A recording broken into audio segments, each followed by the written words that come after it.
I just want to ask, when it comes to trust, I feel uncomfortable asking my husband to do certain things to build a trust, like opening his phone or whatever. Should it be him to decide what actions to take to build my trust, or should I feel free to ask? It feels like I'm invading his privacy if I do ask things like that. So, yeah, is it up to him to suggest to prove himself, or is it for me to ask? I want to see this or I want to see that.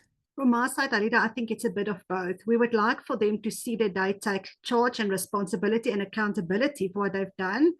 But in the same time, we need to also state our needs. That's part of our healing process. This is what I need to heal, because they don't often understand what we need. So you need to express your needs as well. But ladies, anybody else would like to answer that?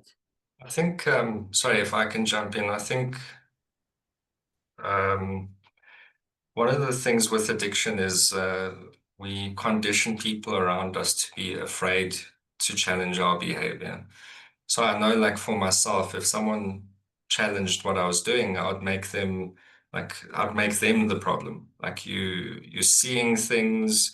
I mean, how dare you make that kind of an accusation? What kind of person do you think I am? So there's like these responses that often are a little bit more subtle that make people a little bit nervous to kind of approach them. And I think that's sometimes the unfortunate aspect in this process is, my opinion is, a marriage is a mutual, it's you're both on even planes. Like you should be able to communicate what your needs are. And I think sometimes when you have a conversation about this is what I would like, so it doesn't always have to be this is what I'm forcing on you.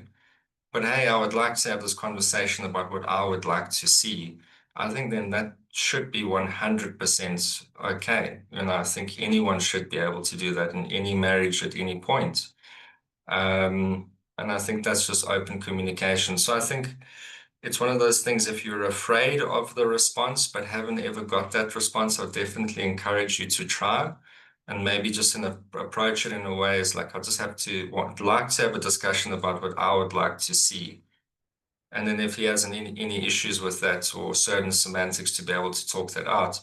I think if you then get a very negative response, like an upset, angry, or like whatever the case may be, then we can kind of form an idea of, okay, that's an issue.